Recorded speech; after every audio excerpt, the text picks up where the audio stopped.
Hello friends and greetings for the day. Welcome back to another tutorial on ISTQB Foundation Level certification. We are in chapter 5 talking about managing the test activities and continuing ahead with our same segment, that is 5.1 test planning. And as a part of today's tutorial, we'll be trying to understand how exactly estimation of testing can be done with help of various estimation techniques.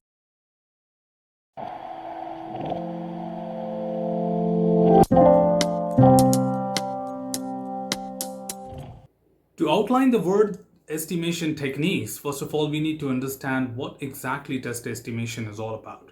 First of all, it is a responsibility of the test manager. So this particular syllabus talks on a very high level that what are the estimation techniques. However, when it comes to test estimation, it is just to answer a particular question called as how much testing is enough. In a particular project, we really do not have any idea that how much testing would be enough to get the desired level of quality or to meet our desired objective and goals. Thus, a test manager probably have to sit down with the people or do certain calculations in order to estimate the required effort, cost, and time for every single activity to be performed throughout the life cycle. Now, be it about writing test cases, preparing the environment, or even talking about executing the test cases, or even taking care of the all defects, what sometime we don't even find them, right? So estimations are done pretty early in the life cycle, that is in parallel to that of the project planning, and the test manager has to share this perspective to the project manager in order to help them understand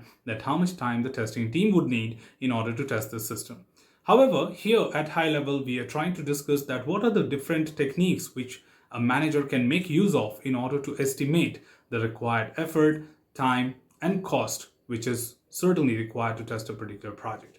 However, these things may not be so deep dive that you will have all the clear picture, but the same thing will be covered in detail when it comes to the test manager. So let's quickly look at what exactly the syllabus is trying to do. And here, the test effort estimation involves predicting the amount of test-related work needed to meet the objectives of a test project.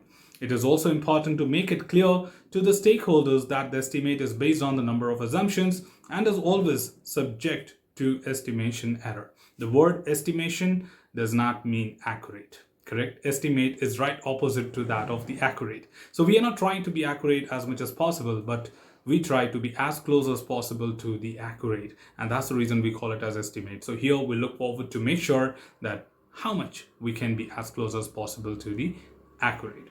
Also to add here, estimates for small tasks is usually more accurate than the larger ones, which is absolutely agreeable here. Therefore, when estimating a large task, it can be decomposed into a set of smaller tasks, which then in turn can be estimated well. So from this particular philosophy, we can understand that never take a bigger chunk of work to be estimated at once. Rather, prefer breaking them into simpler forms and then estimate the simple ones and then put this all together as a sum and get the overall estimate for any work.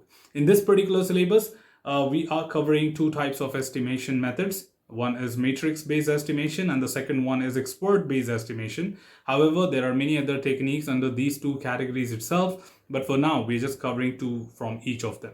So when it comes to matrix-based estimation, it certainly means the ones which are driven by the calculations or certain set of matrices like a graph or probably a kind of pictorial representation which gives you the numbers. So whenever we talk about the number-based calculation and estimation, we put them under matrix-based as techniques.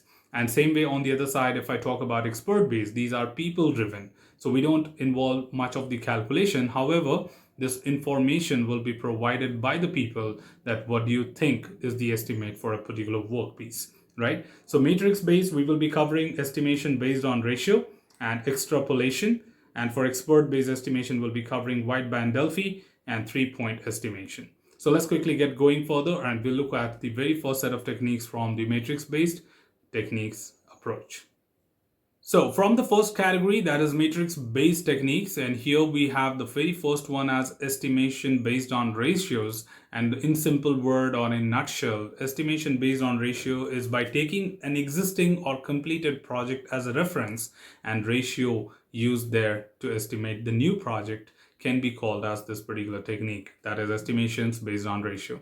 So here we take one of the completed project as a reference and then try to see how much effort we put there while doing something similar to that or relative to that, and then take the relative or similar ratios respectively. For example, in case of writing test design, I took around 40 hours of time in the last project, and this product also looks quite similar to that.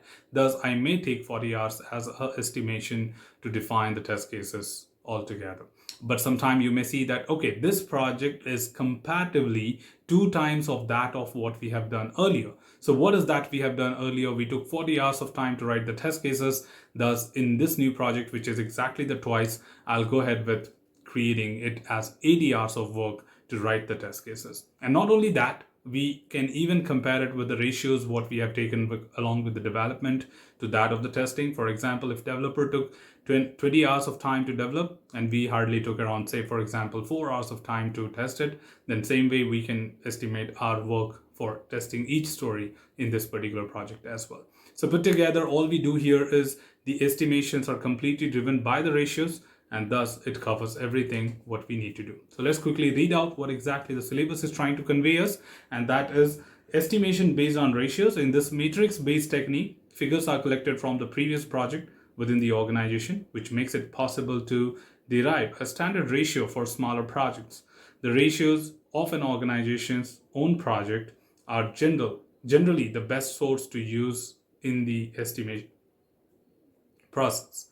This standard ratio can then be used to estimate the test effort for the new project. For example, if in the previous project the development to test effort ratio was 3:2, and in the current project the development effort is expected to be 600% days, the test effort can be estimated as 400% days. So it's just that simple, that we just take up the ratios in order to put up everything in place.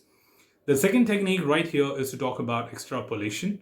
Now, extrapolation is a technique which certainly talks about how exactly we can go ahead and estimate the work other than taking the ratios, but still driven by the numbers. So here we use our own activities from the ongoing project to determine the future activities. So in simple words, if I'm talking about an agile methodology, so if in case I committed 100 story points in the sprint 1, but unfortunately I could only complete 80 points out of that, then for the next sprint I would try to see if I can only take up only 80 story points and try to accomplish that.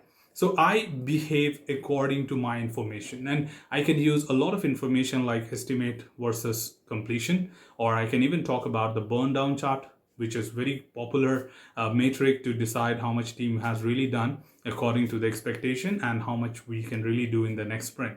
So there are certain numbers, certain matrices which can really help you to identify that how the team has performed in the past, and based on that, how much we can really estimate the work. Sometimes estimating the stories can be judged once completed a particular sprint.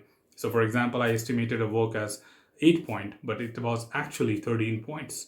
But again, say for example, other way around, if I estimated something as 8 points, but the team was done early with that, like 5 points. So I certainly get to see my own activities as a reference to define the future estimates within the same ongoing project. So that's all together about extrapolation. So let's quickly see what exactly the syllabus is trying to say about the same. So extrapolation. In this matrix-based technique, measurements are made as early as possible in the current project to gather the data. So this is unlike the previous one. Having enough observations, the effort required for remaining work can be approximated by extrapolating this data, which is usually applied by a methodical model. So that's not required here. That's the reason I'm not presenting it, because if I present it, sometimes people take it for granted that it is a part of the syllabus. Okay, so that's in the advanced level, so don't worry about that. Okay, also to add, this method is very suitable in iterative SDLCs. For example, the team may extrapolate the test effort in the forthcoming iterations as the average effort from the last 3 iterations. So that typically makes a lot of sense, that how exactly this is going to work in the real time. But again, these are number based, matrix based, thus they are into different category altogether. So I hope you really understood both the technique. Let's move on to the next.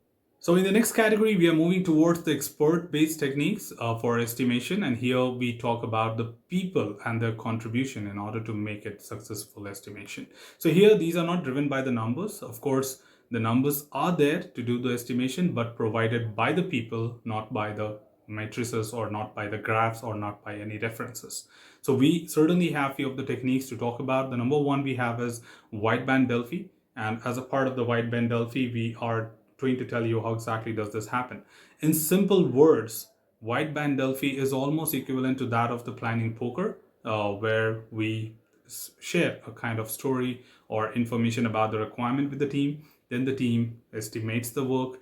Then we take the collection of all the estimates what people said. Sometimes people may have different opinions, thus they have to go through a round of discussion, and post discussion they will again represent their estimates, and if it works out to be together same, then we just take that as the estimate of the work. But some cases, even after having these discussions, people are not convinced with each other, thus they may have different opinions with the estimates. In that case, either we take the highest one or we take the average of all the estimates what we have got.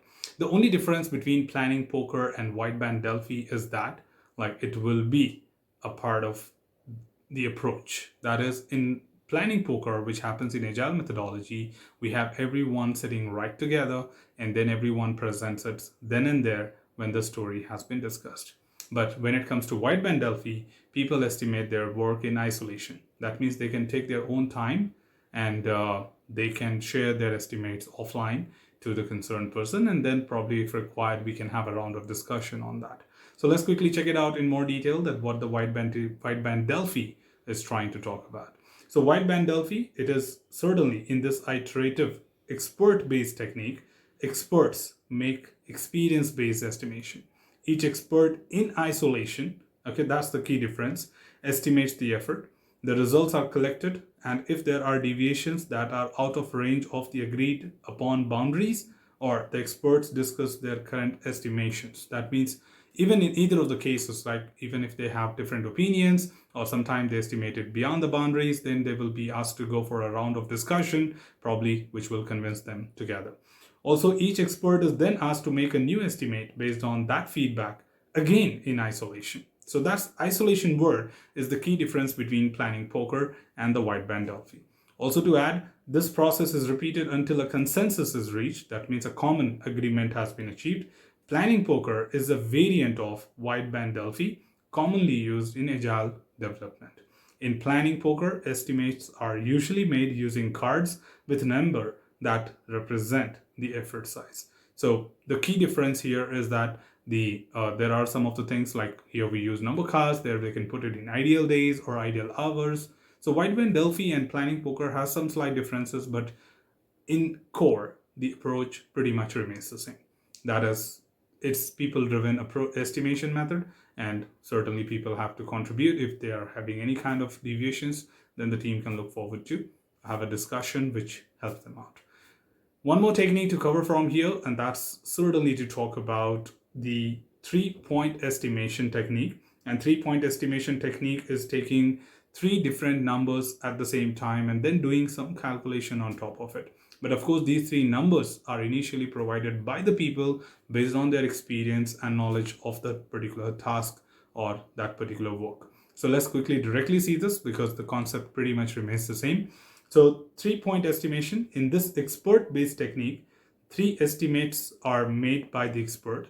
The most optimistic, represented as A for now, the most likely estimation, that is represented as M for now, and the most pessimistic estimation, that is B. So optimistic is A, likely is M, and the most pessimistic is B.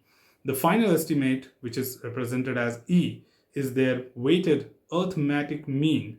In the most popular version of this technique, the estimate is calculated as A plus 4 times of M plus B divided by 6. So again, I think this is a very simple formula which we talk about arithmetic mean.